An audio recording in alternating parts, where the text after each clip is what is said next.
My channel. இன்றைக்கி நாங்கள் பார்க்க போகிறது பைசன் காலமாடன் படத்தில் வந்து 5வது சிங்கர் தான். அந்த பாட்டோட பெயர் வந்து காலமாடனுடைய கானம். ஸோ இந்த பாட்டை தான் நாங்கள் பார்க்க போகிறோம். அதெல்லாம் வீடியோ ஸ்கிப் பண்ண ஃபுல்லாக பாருங்க. நம்ம மாரி செல்வராஜோட டிரெக்ஷனில் த்ரூ விக்ரம், அனுபமா பரமேஸ்வரன் இவங்க எல்லாரும் சேர்ந்து நடித்த படம் தான் இந்த பைசன் காலமாடன். 4 பாடல்கள் பார்த்தோம். ரொம்ப அருமையான பாடல்கள். நம்ம மாரி செல்வராஜ் அந்த பாட்டுக்குள் லிரிக்ஸ் எழுதினவர் அண்ட் யூஸ் பண்ண சிங்கர்ஸும் கூட ரொம்ப வித்தியாசமான ஒரு செட் ஆஃப் சிங்கர்ஸ் யூஸ் பண்ணியிருந்தாங்க. ஸோ இப்போ நாங்கள் இவங்க யூஸ் பண்ணிக்க சிங்கர் வந்து PM மகாலிங்கம் அவர்கள் தான். சில தெரிஞ்சுக்க அவரோட கானா பாட்டு எல்லாம் தாண்டி அவரோட இறையருள் தர பாடல்கள்லாம் அந்த அளவுக்கு அந்த கணீர் குரல் கேட்கும்போது அந்த மாதிரி ஒரு மனசளவில் ஒரு இமோஷனை க்ரியேட் பண்ணுற மாதிரி ஒரு சிங்கர் தான் அவர். ஸோ அதை தான் பாடியிருக்காரு. ஸ்ட்ரைட்டாக அந்த பாடலில் பார்த்து வந்தாலும் என்ன மாதிரி விஷயங்கள் அடங்கியிருக்குன்னு தெரியாது. ஸோ நம்ம நிவாஸ் கே பிரசன்னோடைய மியூசிக்கில் ஸோ ஆரம்பிக்கிறாங்க மக்களே. இப்போது 3, 2, 1 here we go. கண்டிப்பாக ஒரு கருத்தை ஒன்று இருக்கணும்.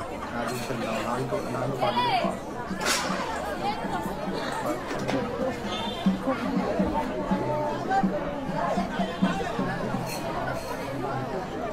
மறுபடியும் இது அப்புறம் பாருங்க.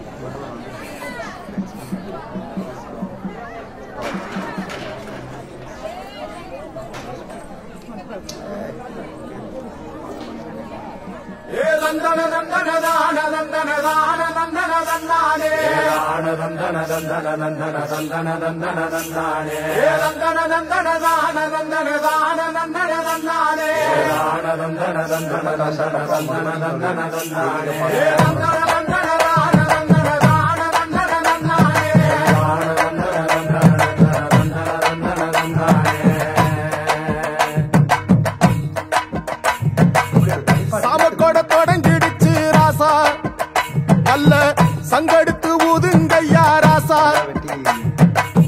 சந்தனத்தை எடுத்துக்கிட்டு ராசா, நம்ம உருசனம் திரட்டி வையு ராசா, அந்த ஒத்தையடி பாதையில அவன் ஓடி வரான் காளமாட, அங்க உச்சி பாத ஒசரத்துல அவன் ஆடி வரான் காளமாட, கொம்பு 2 குறுகுறுக்க கண்ணு 2 தீப்பிடிக்க அழுகாலு பாச்சலில பாடி வரான் காளமாட, கொம்பு 2 குறுகுறுக்க கண்ணு 2 தீப்பிடிக்க அழுகாலு பாச்சலில பாடி வரான் காளமாட, காட்டரடி மாலை கட்டி கிளம்பி வரான் காளமாட, காட்டரடி மாலை கட்டி கிளம்பி வரான் காளமாட, பச்சை கறி பழையலத்தான் கேட்டு வரான் காளமாட, பச்சை கறி பழையலத்தான் கேட்டு வரான் காளமாட, கழுத்து மணி ஓசை கட்டி குருதி மண்ண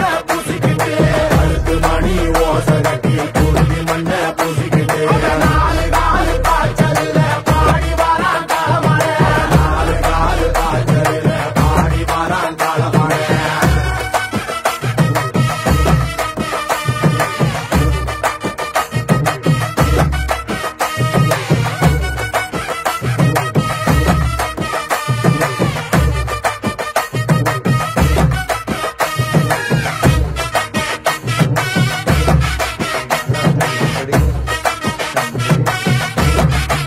காலமாடோட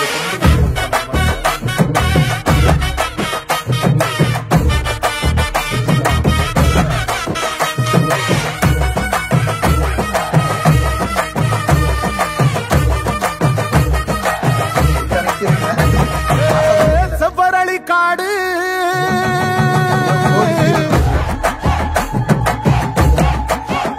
இங்க சிந்து ரத்தம் பாரு,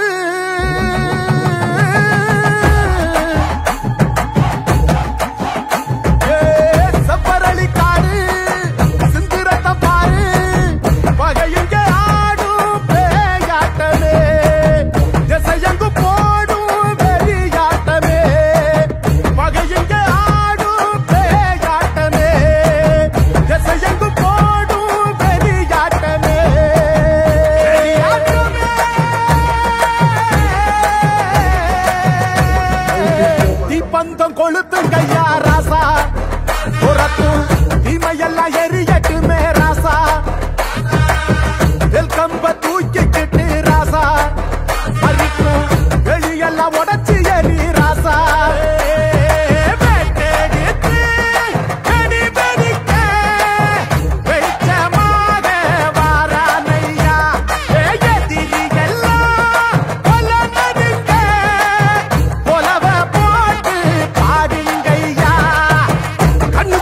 கனவிருக்க களமிங்க காத்திருக்க நெஞ்சுக்குள்ள திமிர் இருக்க நித்தாது துடிச்சிருக்க கண்ணுக்குள்ள கனவிருக்க களமிங்க காத்திருக்க நெஞ்சுக்குள்ள திமிர் இருக்க நித்தமாது துடிச்சிருக்க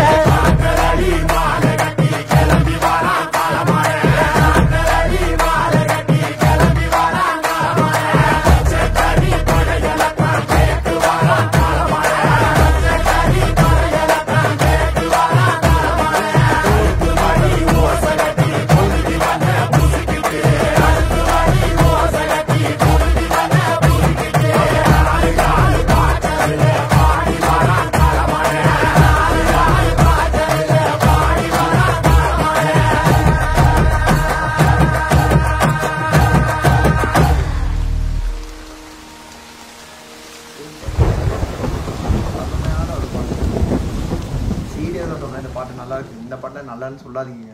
கிரெடிட்ஸ் திங் மியூசிக். இவ்வளோ ஒரு அருமையான ஒரு அதை இன்டர்பிரேட் பண்ணுற விஷயம் இருக்குல்ல, அந்த காலமாடனுடைய அந்த 2 கொம்பு இருக்குல்ல, அந்த 2 கொம்பை வந்து 2 அவங்க வச்சுருக்காங்கல்ல கையில் தீப்பந்தம், அந்த தீப்பந்தம் 2 இதையும் அவர் வச்சு ஆடும்போது அந்த மாலையோடு வரும்போது அவர் அந்த காலமாடனுடைய ஒரு உருவத்தை நாங்கள் அவருடைய வடிவத்தில் நாங்கள் பார்க்குறோம். அண்ட் அவ்வளோ நல்லா இருந்துச்சு. அந்த ஆரம்பமே அந்த சாமியோட இது இந்த மாதிரி வழிபாடு இருக்கான்னு எனக்கு சத்தியமாக தெரியாது. ஃபார் தி ஃபர்ஸ்ட் டைம் அதான் மாரி செல்வராஜ் வந்து நமக்கு தந்த எல்லா படைப்புகள்லையும் ஏதாச்சும் ஒரு விஷயம் நமக்கு பார்க்காத ஒரு மறுபக்கத்தோடைய லைக் மக்களுடைய மறுபக்கம் இருக்குல்ல, சில விஷயங்கள் நடந்திருக்கும், சில விஷயங்கள் இப்படிலாம் ஊரில் இந்த மாதிரி வழிபாடு இருக்கும், இந்த மாதிரி விஷயங்கள் நடக்கும், அது ஜாதி பிரச்சனையாக கூட இதுவாக வேணா இருக்கலாம். அவர் வந்து ஸ்ட்ரைட் ஃபார்வர்டு இது தாங்க நடக்குது, இப்படி தான் இருக்குது, இதுதான் என் கதை, அந்த மாதிரி ஒரு விஷயத்தை தான் இவ்வளோ நாள் நமக்கு எல்லா படங்களும் தந்திருந்தால் அது மாமன்னன்லேருந்து அது பல படங்கள் இருக்குதுங்க. ஒரு ஆரம்ப கட்டத்துலேருந்து நாங்கள் பார்த்துருந்தா வரோம். ரொம்ப நல்லா இருந்துச்சு. எனக்கு அந்த பாட்டு கேட்கும்போது அந்த கோவிலே போயிட்டு இருந்த மாதிரி ஒரு எட்டர்னல் டிவைனஸ் எனக்கு கிடச்சிச்சு. அண்ட் மகாலிங்கமோட வாய்ஸ் நான் தான் சொன்னேன்ல, அவர் சாமி பாட்டெல்லாம் பாடினேன். எப்படி ஏதோ ரீசெண்டாக நான் ஏதோ ஒரு கிளிப்பிங்ஸில் நான் பார்த்துங்க, சூப்பர் சிங்கர் வந்து ஏதோ ஒரு விஷயத்த பாடியிருந்தார். அந்த பாட்டை பாடும்போது எனக்கே ஒரு மாதிரி அள்ளி விட்டுருச்சு. அந்த மாதிரி ஒரு ஃபீல் அடி மனசுலேருந்து வருங்க. அதான் நான் மார்னிங் பிரம்ம கலசா பாடல் கூட நான் தான் சொன்னேன் நேற்று, லைக் நான் பண்ணும்போது சொல்லியிருந்தேன்.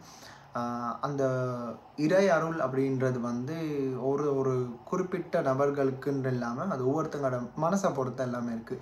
எந்த அளவுக்கு நம்பிக்கை இருக்கோ அந்தளவுக்கு உங்களுக்கு அதை நீங்கள் அதை உணர்வீங்கன்னு நான் அதை மனப்பூர்வமாக நம்புகிற ஒரு விஷயம். அண்ட் அது எப்படின்றது தெரியும். எனக்கு அந்த பாடல் அப்படி தான் எனக்கு கேட்கும் போது இருந்துச்சு. நான் அந்த மாதிரி ஒரு ஃபீல் தான் தந்துச்சு. அண்ட் கம்ப்ளீட்டாக இது வந்து சாமி பாடலாக நான் வந்து கருதலாம். ஆனால் அந்த வைப் தந்துச்சு. ஆனால் அந்த பாட்டை வந்து கம்ப்ளீட்டாக நமக்கு வந்து எப்படி எடுத்து காட்டுறாங்கன்னா காலமாடன்.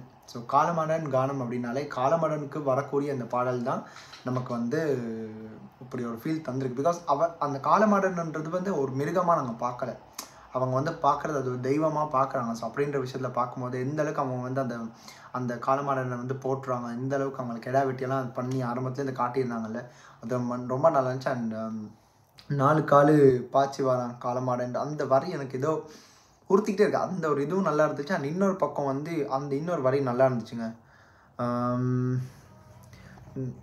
அது எந்த வரினா, ஆமாம், கண்ணுக்குள்ளே கனவு இருக்க கிளம்பிங்க நினைஞ்சிருக்கு, அப்புறம் நெஞ்சுக்குள்ளே திமிர் இருக்கு, அது ரொம்ப நாச்சு, நித்தம் அது துடிச்சிருக்கு.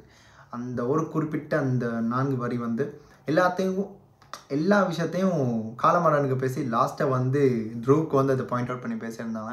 அண்ட் அது ஊர் மக்களாக இருக்கட்டும், அந்த பிளாக் அண்ட் ஒயிட் அந்த பேக்ரவுண்ட், லைக் அவர் தெரியும்ல மாரி செல்வராஜ் வந்து சில விஷயங்கள் வந்து நமக்கு இவ்வளோ நாள் காட்டின படங்கள் அது அப்படியே எனக்கு அதை போய் கர்ணன் ஃபீல் தான் வச்சு. கர்ணனுக்கும் இந்த படத்துக்கான போஸ்டரும் கிட்டத்தட்ட ஒரு அளவுக்கு லைக் ஒரு நியர்லி க்ளோஸ் பைன்னு சொல்லலாம். அந்த மாதிரி தான் எனக்கு போஸ்டர்ஸ் பார்க்கும்போது இருந்துச்சு. அண்ட் இன்னொரு பக்கம் வந்து மகாலிங்கமோட வாய்ஸும் அதே மாதிரி தான், நான் முன்னாடி சொன்ன மாதிரி தான். அவரோட வாய்ஸ் இந்த பாட்டுக்கு வந்து ஹை பிச்செல்லாம் பாடும்போது எனக்கு லிட்டரல் கோஸ்பம்ஸ் வந்துச்சு. எனக்கு அது காட்டிக்க முடியல, அந்த மாதிரி தான் இருந்துச்சு. அதான் அந்த பாட்டை வந்து நீங்கள் எந்த அளவுக்கு உணர்வுபூர்வமாக நீங்கள் கேட்குறீங்க, ஃபார் தி ஃபர்ஸ்ட் டைமே நீங்கள் வந்து எதுவுமே தெரியாமல் கேட்குறீங்களா இருந்தால் உங்களுக்கு வந்து அந்த பாட்டோட உணர்வு எப்படின்றது எனக்கு தெரியாது. பிகாஸ் எனக்கு பர்சனலி நான் ஃபீல் பண்ணுறத அவங்க சொல்லிட்டு இருக்கேன்.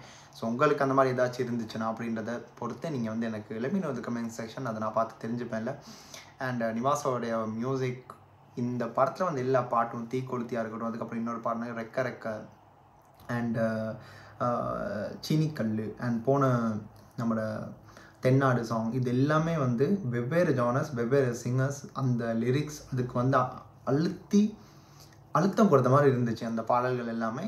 இந்த பாட்டு கடைசியில் நக்கித்த ஃபைனல் டச்சாக இருக்கும் அந்த பாடலுக்கு, லைக் இந்த ஆல்பம்க்கே. பிகாஸ் அது காலமாடன் கானம் இருக்குல்ல, ஸோ காலமாடனுக்கே கடைசியில் வந்து ஒரு சாங்கை போட்டுட்டாங்க. அண்ட் இந்த படத்துக்கு பேஸ் பண்ணி இந்த பாட்டு இருக்குது. எனக்கு இந்த டைட்டில் ட்ராக் இதுவாக தான் இருக்கணும். அண்ட் ட்ரூவும் அதான் நான் சொல்கிறேன்ல, கம்ப்ளீட் ட்ரான்ஸ்ஃபார்மேஷனுங்க. இந்த நடிப்பு இவருக்கு வந்து அதான் அவர் ரீசெண்டாக அந்த ப்ரொமோஷனில் கூட சொல்லியிருந்தார், இதுதான் அவருக்கு ஃபஸ்ட் படமாக அவர் கருதுகிற மாதிரி பேசியிருந்தார். So I don't know how it works out. இந்த படம் வந்து எப்படி ஒர்க் அவுட் ஆகும்னு தெரியலை. பிகாஸ் படம் வெற்றி அடைறதுக்கான வாய்ப்பு நிறையா இருக்குது. பிகாஸ் அந்த அளவுக்கான ஒரு கதை அமைப்பு இதில் இருக்குது. ஸ்ட்ராங்கான ஒரு ஸ்டோரி இருக்குது. மக்கள் மத்தியில் எப்படி இது கொண்டு போயிட்டு சேர்க்க போகிறான்னு தான் தெரிய மாட்டேங்குது. பிகாஸ் ப்ரொமோஷன்றது ஒன்றுமே இல்லை நாங்கள் படத்துக்கு. வெறும் பாடல். ஒவ்வொரு வாரமும் ஒரு புதன், ஒரு வியாழக்கிழமை, இல்லைன்னா செவ்வாய்க்கிழமை, இந்த 3 நாள்லேயும் ஏதாச்சும் ஒரு நாளில் வந்து இந்த பாடலில் ரிலீஸ் பண்ணி விட்டுறாங்க. லைக் இது 5வது பாடல். ஸோ இது 5வது வாரமாக நாங்கள் வந்து இப்போ இந்த அப்டேட்டை வந்து நாங்கள் பார்த்துட்டுருக்கோம். ஸோ அடுத்த ட்ரெய்லருக்காக தான் வெயிட் பண்ணி ஆகணும். Complete wholesome album by Nivas K Prasanna. And thanks to Mari Selvaraj sir இந்த மாதிரியான லிரிக்ஸ் தந்ததுக்கு. அதை தான் அதை பற்றி பேச வந்தேன். ஆரம்பத்தில் அந்த லிரிக்ஸ் வந்து ஒரு விஷயத்தை பற்றி பேசியிருந்தாங்க. ஸோ அந்த இதை வந்து பார்க்க முடியாமல் போயிடுச்சு. ஏன்னா சாங்கோட ஆரம்பமே போகும்போது அதை வந்து பார்த்துட்டு இருக்க முடியாதுல்ல. ஸோ அதுதான் அதில் இருந்தது வந்து அந்த பதில் கலந்த கண்களிலோ கேள்விகள் பெருஞ்சுவர்களாய் வெளியே நிற்க அதில் போய் முட்டின. ஓகே, ஸோ இது வந்து அதான் அது வந்து ஒரு காலமாடனா எப்படி பேசினா அதான் அவர் காலமாடன் பேசினா எப்படி இருக்கும் அந்த வரியை தான் அவர் வந்து அழகாக சொல்லியிருக்காரு. அதான் எப்படி முன்னாடி வந்து ஒருத்தர் வந்து ஒரு காலமாடை எப்படி எதிர்த்துக்கிட்டு வருவாரோ அதுலேயும் இந்த காலமாடோட கொம்புகள் வந்து அவங்க மேலே எப்படியும் எதுவும் படாமல் இருக்காது, கண்டிப்பாக படம் இல்லை. ஸோ அந்த விஷயத்த சொல்லி லாஸ்ட்டை வந்து அது ரொம்ப நல்லா இருக்குதுங்க. இவ்வளோ அதான் எனக்கு தெரியாது அந்த டேலண்டால் என்னன்னு தெரியாது. அந்த வரி அவ்வளோ நல்லா இருந்துச்சு. நான் ஸ்டார்டிங்கே அதை பார்த்துட்டு நான் மைண்டில் வச்சுட்டு இருந்தேன். அதான் இவ்வளோ தான் காலமாடு வெறித்தனமாக வந்து லைக் தூக்கி அடிச்சுட்டு போனால ஒரு மனுஷன் முன்னாடி வந்திருக்க மனுஷனை அந்த மனுஷனுடைய கண்ணீரை வச்சு இவ்வளோ அழகாக எழுதியிருக்காருல்ல. ஸோ அது வந்து ரொம்ப பிடிச்சிருக்குது எனக்கு. அதான் என்னமோ தெரியல, இந்த ஹோல் ஆல்பம்க்கு எந்த ஒரு பெரிய ஒரு லிரிக்ஸிஸ்ட்டை யூஸ் பண்ணாமல் இவரே படத்தை எடுத்து இவரே இந்த படத்துக்கு லிரிக்ஸ் எழுதி அதான் இவருக்கு தெரியும் இல்லை என்ன விஷயத்தை எழுதுனா எது எப்படி போகும் எது கன்வே ஆகுன்ற விஷயம் தெளிவாக அவருக்கு தெரியும். ஸோ அந்த மாதிரி தான் அவர் இந்த எல்லா பாடல்களும் தந்திருக்காரு. அண்ட் மறுபடியும் நான் சொல்கிறேன், இது வந்து மனப்பூர்வமான ஒரு ஹோல்சமான ஆல்பமாக நிவாஸ் தந்திருக்காரு. இது அவருக்கான பிரேக் த்ரூ. இதுதான் எனக்கு தெரிஞ்சு. இந்த பாட்டெல்லாம் கேட்டுடுங்க. பிடிக்காமல் இருக்கவங்களா இருந்தால் இதுக்கு அங்கிட்ட உங்களோட இது எனக்கு சத்தியமாக தெரியாது. அது எப்படி தெரியுமா? நான் அதை ஏன் சொல்கிறேன்னா, இவ்வளோ பாடல்கள் கேட்குறோம், இவ்வளோ விஷயங்கள் சாய் அபியங்கர் என்ன கேட்டாலும் கிராமம் அப்படின்னு வரும்போது அந்த கிராமத்துக்கான ஒரு அமைப்பு, அந்த கிராமத்துக்கான ஒரு விஷயம், அதை பற்றி பல பேருடைய மறுபக்கத்தை பற்றி ஒரு கதையாக நமக்கு கொண்டு வரும்போது அது எப்படியுமே மனசை உறுத்துங்க. ஏன்னா நாங்களாம் வாழ்கிற வாழ்க்கைக்கும் அவங்களுடைய அந்த கதையை கேட்கும்போதும் படமாக நம்ம வந்து பார்க்கும்போது இந்த மாதிரி பாடல்கள் மூலமாக தெரிவிக்கும் போதும் கண்டிப்பாக அது உறுத்தணும். அப்படி உறுத்தலைன்னா அதுக்கு பேர் என்னன்னு தெரியலை. ஸோ இந்த மாதிரி விஷயங்கள் எல்லாம் இந்த ஹோல் ஆல்பம் எனக்கு அப்படி தான் இருந்துச்சு. அண்டு மற்றபடி எதுவுமே இல்லை. எனக்கு தோண வேண்டியது லைக் எனக்கு தோன்றதெல்லாம் நான் சொல்லிட்டேன். அதுக்கப்புறம் உங்களுடைய கருத்துக்கள் நீங்கள் வந்து கீழே கமெண்ட்ஸில் சொல்லிவிட்டுங்க. அதை நான் பார்த்து தெரிஞ்சுக்கிறேன். எனக்கு தெரிஞ்சு இதுதான் இந்த படத்தோட கடைசி பாடலாக இருக்கணும். பட் பார்க்கலாம், இன்னும் பல அப்டேட்ஸ் இருந்தால் என்ன தெரியும். இன்னைக்கு ட்ரெய்லர் மட்டும் தான் இருக்குது. பிகாஸ் இன்றைக்கி தான் டியூட்டோட ட்ரெய்லர் விட்டாங்க. நான் ட்ரெய்லர் தான் சாயந்தரம் வருதுன்னு பார்த்தா இது வந்து காலமானோட கானம் அப்படின்றதால so I'm completing the whole album for now. So அடுத்த வீடியோவில் என்ன மாதிரி விஷயங்கள் எப்படி இருக்குன்னு தெரியலை. நீங்கள் ஏதாச்சும் விஷயத்தை பார்த்துருப்பீங்க, இல்லைன்னா இதை எடுத்து ரியாக்ட் பண்ணுங்கள், இதை எடுத்து பண்ணலாம்.